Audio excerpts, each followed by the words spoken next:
So today we are going to be covering competitive one bids and the Fed Data Check competitive one bid dashboard. I thought we'd start by taking a look at the Department of Commerce, because they have an updated new menu screen here on the right. I'm going to go to competition, and then I'm going to go to competitive one bids dashboard.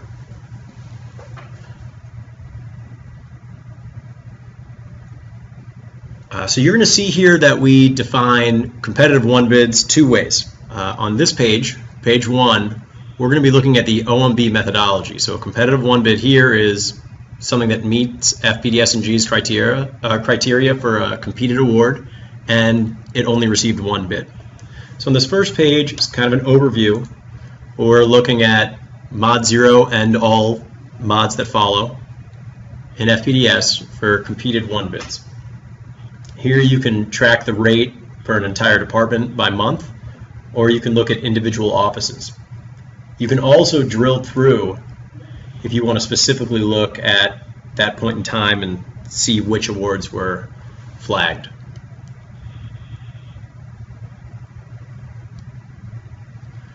The other way we define it is the questionnaire methodology. This is the same definition for meets FPDS&G's criteria and received only one bid, except these also exceed the SAT threshold and are not orders or calls against a single award IDV. We're also only counting mod 0 for these ones, so the numbers are going to change a little bit. So now we're switching to page 2.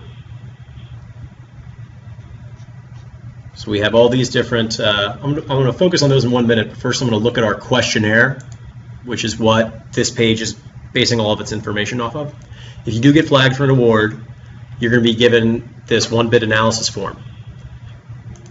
The CO or CS, or whoever would be receiving the alert, would click start to fill it out. The specifics of the award would be filled in automatically, and you'd be asked these questions.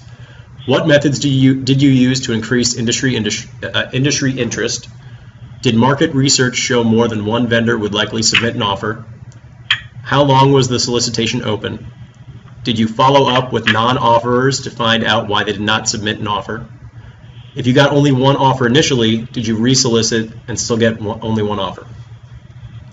These are questions that we've formed talking to different subscriber agencies, and it seems to be gathering the type of information that we would want to have if a competed one bid did actually happen.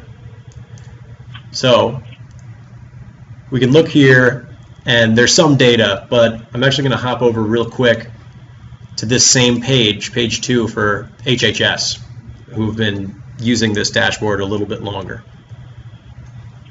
So here you can see they're getting a grasp of the idea of where problems might be happening, or just specifics about the data. In terms of, did market research show that more than one vendor would submit an offer? Here 63% say yes, and yet it's still a one bid. So anyone who's really filling out this form, we're going to take that as a true one bid. Except when we look at it, we're pretty sure that about 30 or 40% of the time it's an error and it's not a true one bid, which would mean the number of offers was input incorrectly, or it was not actually a competed award. Now I'm going to take you over, actually back to Commerce, and we're going to go to page 3. This is top N to double check. We're going to be looking at awards that we're bringing up to focus on that we think are probably incorrect. For this page specifically, these are awards that are associated with an IDV that's outside the department of the contracting agency.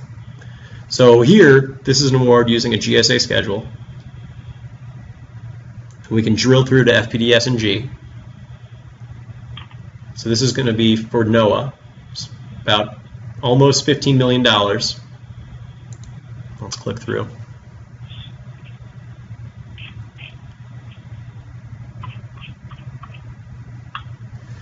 And I always say it just as a reminder, this is, if there's anything slow on FPDS, don't get angry at us. We're now outside of our service, so bear with me while we wait for it.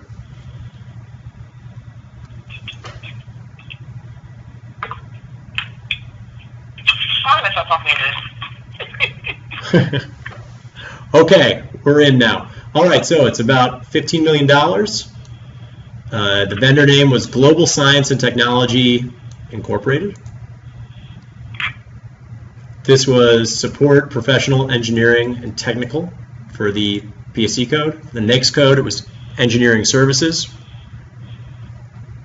And for extent competed, full and open competition, and it received one offer.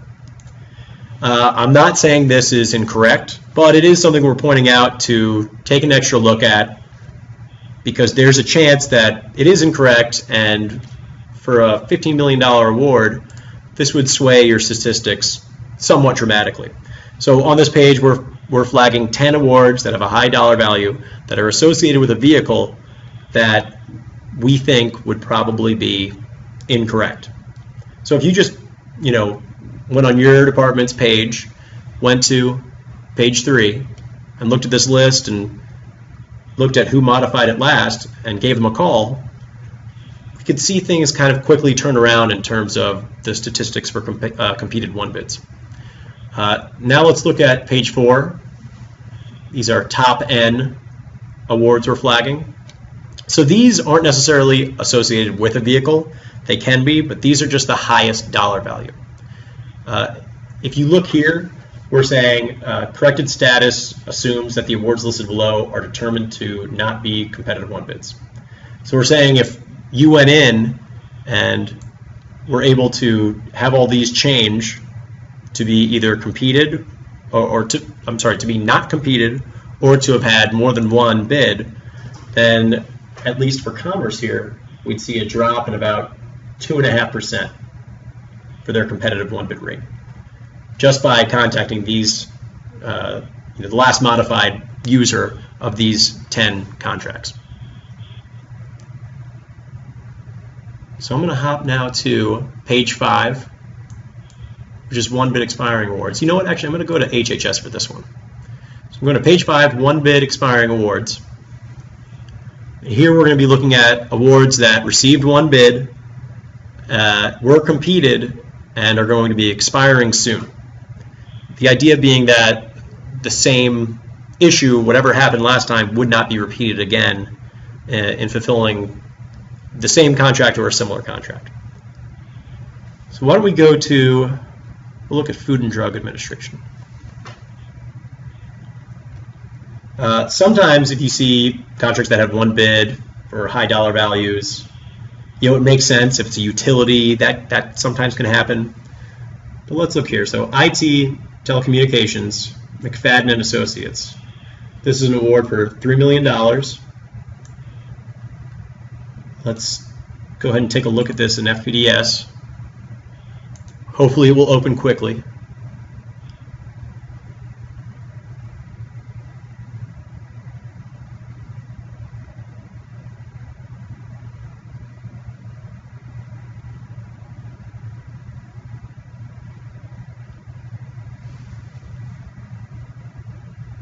Let's see, so it's September 10th now, which I know is the busy season. And I've noticed in the past few days, FPDS has really gotten slower. So hopefully this won't remain the norm for too long.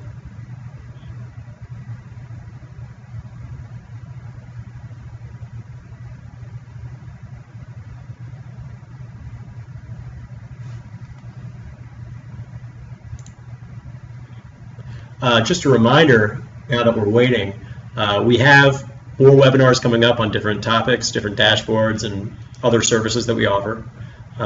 2 weeks from now, we're going to be focusing on our new outlier analysis dashboard. So you can check that out in a few weeks. Let's see here.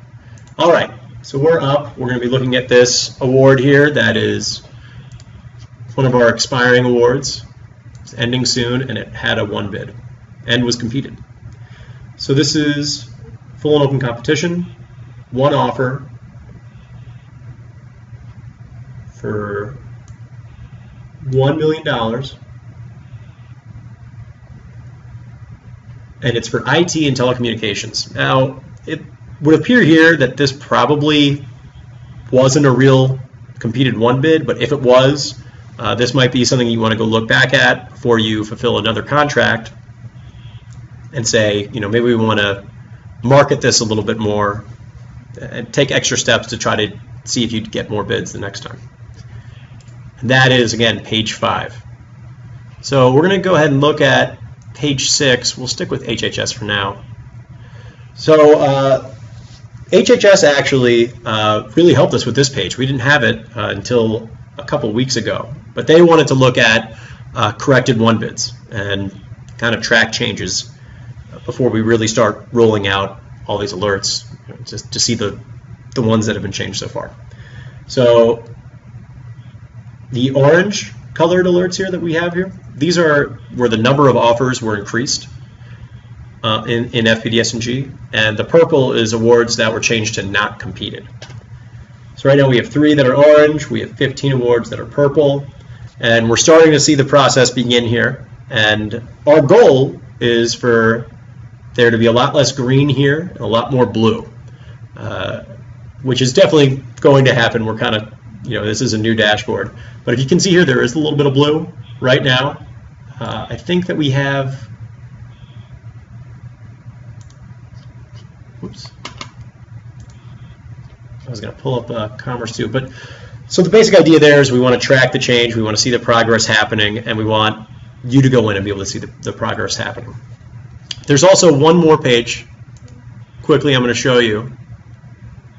So let's go to Commerce for this one. This is our competitive one bids before and after page. This is going to show you a change over time in your one bid rate and one bid dollars spent.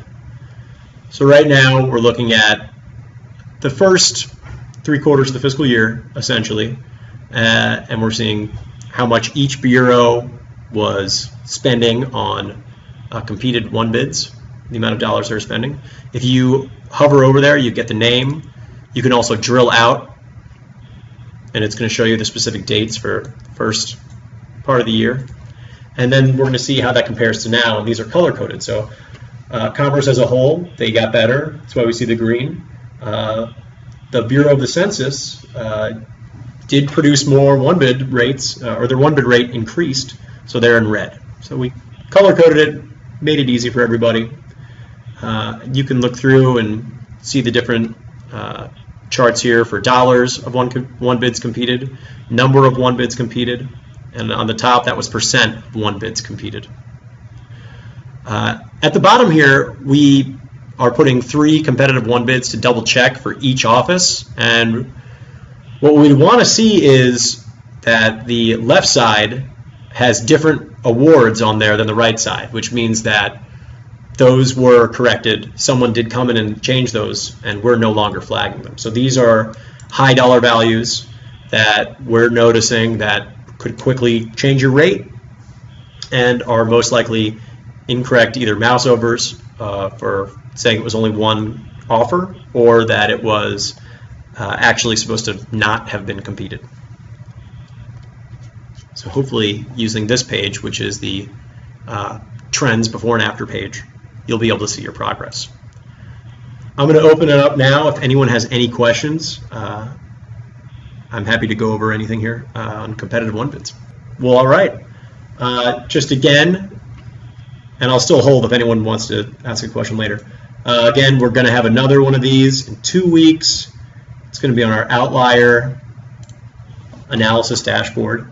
Also, if there's a topic that we're going to be talking about some things in almost 2 months from now. If there's anything you have any questions on earlier or would like us to host a webinar on a different topic, please go ahead and shoot me an email. You can find my information right here. It's byost@potomacwave.com.